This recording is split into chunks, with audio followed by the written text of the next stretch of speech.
Welcome, خوش آمدید۔ آج میں ایک انتہائی اہم سوال کے جواب دینے کی کوشش کروں گا۔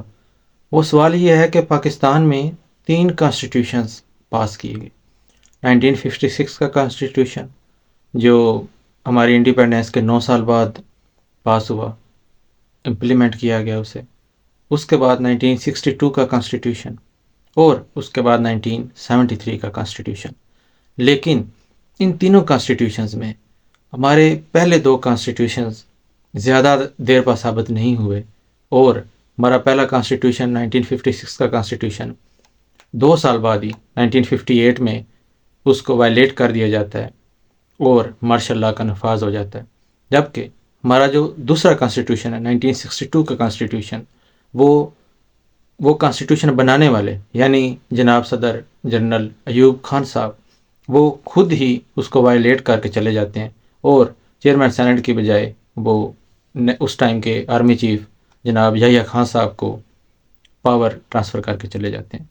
جبکہ ہمارا تیسرا کانسٹیٹیوشن 1973 کا کانسٹیٹیوشن وہ آج بھی چل رہا ہے، اور تمام stake holders across political divide وہ اس بات کا اظہار کرتے ہوئے نظر آتے ہیں کہ کانسٹیٹیوشن کی سپریمیسی ہونی چاہیے، رول آف لا ہونا چاہیے۔ 1973 کے کانسٹیٹیوشن کو وائلیٹ کرنے والوں کو سخت سے سخت سزا دینی چاہیے،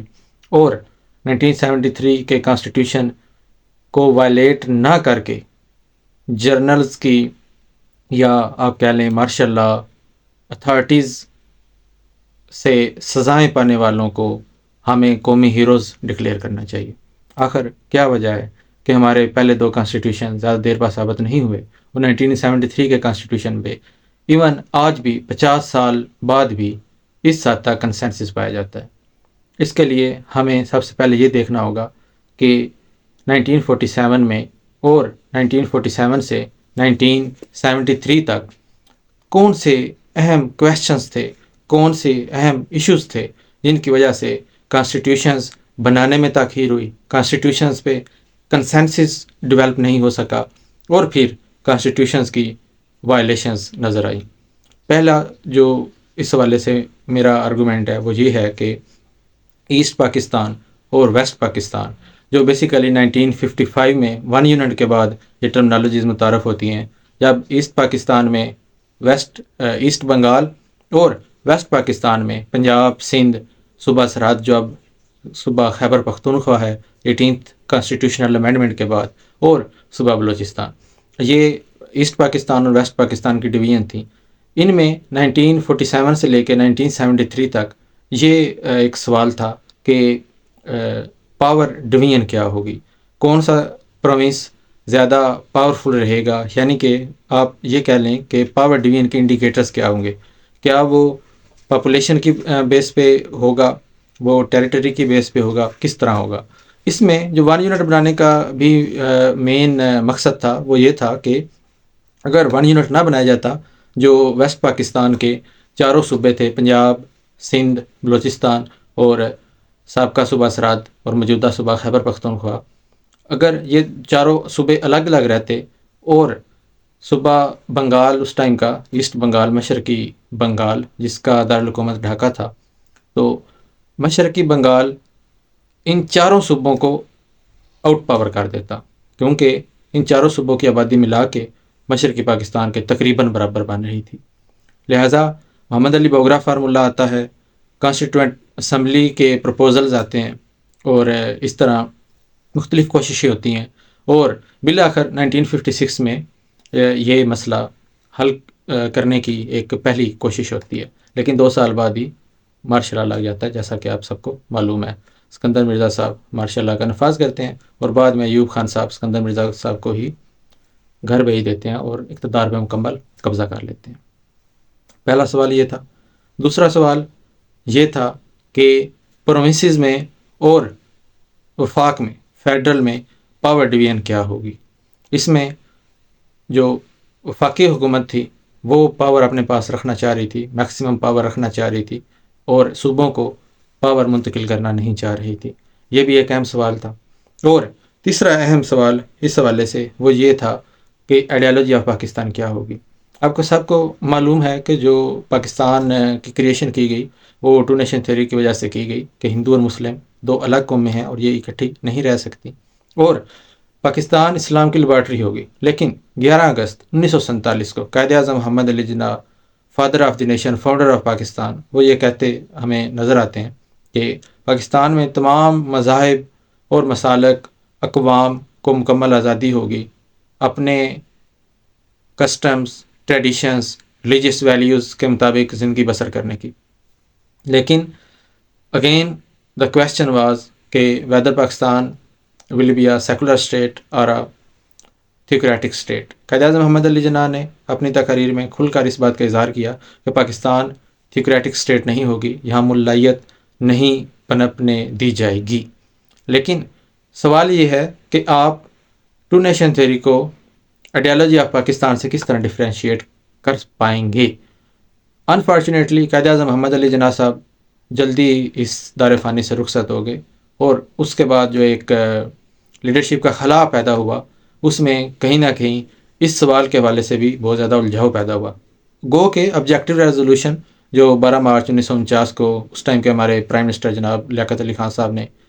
اسمبلی سے منظور کروائی تھی، جو ہمارے تینوں کانسٹیٹیوشنز کا حصہ رہی، پریمبل کا حصہ رہی، اور ایک گائیڈنگ لائٹ کے طور پہ اس نے کام کیا، جس کی لائٹ میں، جس کی روشنی میں، جس کے دیے گئے سنہری اصولوں میں تینوں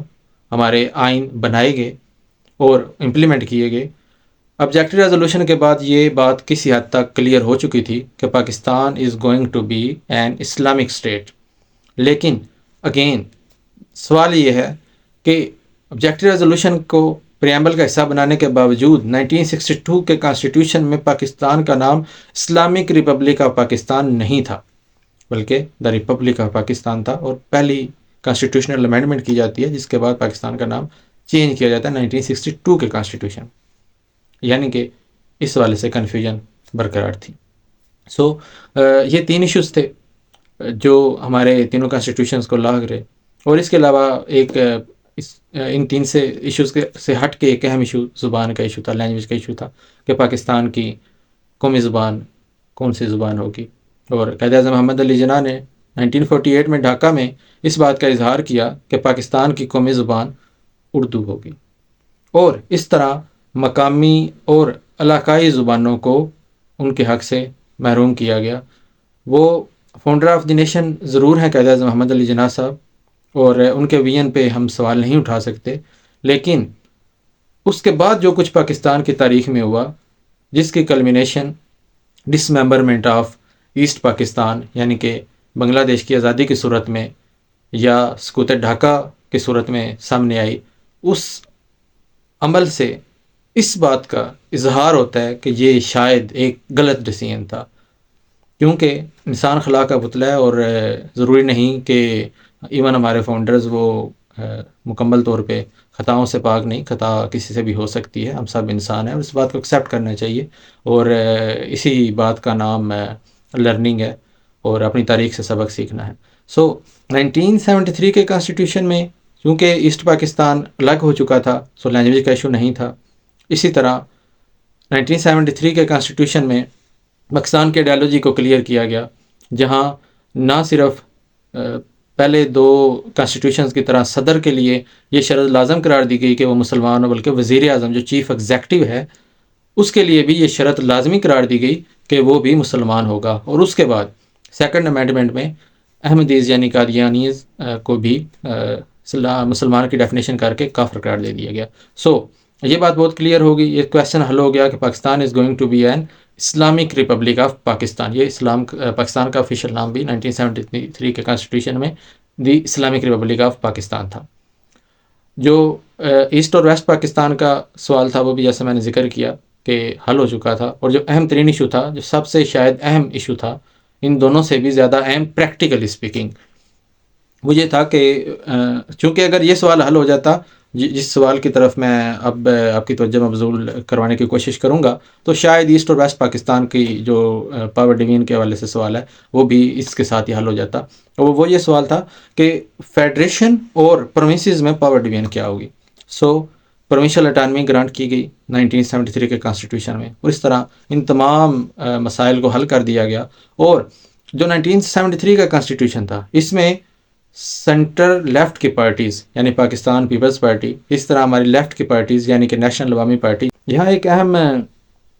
بات میں کرنا چاہوں گا، وہ یہ ہے کہ 1970 کے الیکشنز میں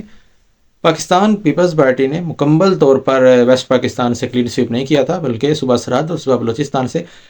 نیشنل عوامی پارٹی، خان عبد الولی خان کی نیشنل عوامی پارٹی، جو لیفٹسٹ پارٹی تھی، ریئل ایسنس میں پاکستان کی ہسٹری میں جو کچھ چند ایک لیفٹ کی پارٹیز رہی ہیں اور جن نے مکمل عوام کی سپورٹ حاصل رہی ہے، ان میں نیشنل عوامی پارٹی بھی ہے۔ 2 صوبوں میں نیشنل عوامی پارٹی نیپ جیتی تھی، اور بعد میں بھٹو صاحب نے ان دونوں پروونسز میں یعنی بلوچستان کی اسمبلی کو انہوں نے ڈسمس کیا، اور اس کے احتجاج میں صوبہ سرحد یعنی موجودہ خیبر پختونخوا سے نیشنل عوامی پارٹی کی جو حکومت تھی انہوں نے ریزائن کر دیا احتجاجاً۔ اور اس کے بعد جیسا کہ پاکستان میں ہوتا آیا ہے اور ہوتا ہے کہ غداری کے الزامات لگا کے نیشنل عوامی پارٹی کے لیڈرز کو قید کیا گیا، اور اس کے بعد اس پارٹی پہ بین لگا دیا گیا، اور بعد میں یہ پارٹی ANP یعنی عوامی نیشنل پارٹی، جو اس وقت بھی اسفند ولی صاحب اور وہ اس کو لیڈ کر رہے ہیں، اور یہ KPK میں اور بلوچستان میں کافی ایکٹیو پارٹی ہے۔ 1970 کے الیکشنز میں بھی پاکستان پیپلز پارٹی صرف سندھ اور پنجاب سے جیتی تھی، وہ بلوچستان اور خیبر پختونخوا سے نہیں جیتی تھی۔ 1973 کے کانسٹیٹیوشن پہ چاہے ہماری اس ٹائم کی main political party Pakistan Peoples Party ہو، چاہے لیفٹ کی پارٹیز ہوں نیشنل عوامی پارٹی، چاہے مذہبی جماعتیں ہوں، ان سب کا مکمل اتفاق تھا۔ یہی وجہ ہے کہ آج بھی اس کانسٹیٹیوشن کو ہی پاکستان کے لیے ایک کویسی فورس کے طور پہ سمجھا جاتا ہے، اور اس کانسٹیٹیوشن 1973 کی کانسٹیٹیوشن کی سپریمیسی کے حوالے سے کسی قسم کے کمپرومائز نہ کرنے کی مختلف پولیٹیکل لیڈرز کی طرف سے بات ہوتی ہے، اظہار ہوتا ہے، اور کانسٹیٹیوشن کو وائلیٹ کرنے والوں کے حوالے سے ان کو سخت سے سخت سزا دینے کی بات ہوتی ہے۔ بیسیکلی یہ 3-4 ایشوز تھے جن کا میں نے آپ کے سامنے ذکر کیا، جس کی وجہ سے کانسٹیٹیوشنل ڈیلے بھی ہوا پاکستان میں۔ جو پہلا کانسٹیٹیوشن تھا 1956 کا کانسٹیٹیوشن، وہ بنانے میں 9 سال لگ گئے، اور اس کے بعد 1956 کا کانسٹیٹیوشن ہو چاہے 1962 کا کانسٹیٹیوشن ہو، وہ زیادہ دیر پا ثابت نہیں ہوئے۔ 1973 کا کانسٹیٹیوشن آج بھی پوری اب و تاب کے ساتھ اپنی ریئل فارم میں، بالخصوص 18th امینڈمنٹ کے بعد ہمارے سامنے موجود ہے۔ امینڈمنٹس کے حوالے سے ہم کوشش کریں گے کہ مکمل تفصیلی گفتگو آپ کے سامنے پیش کریں عنقریب۔ بہت شکریہ۔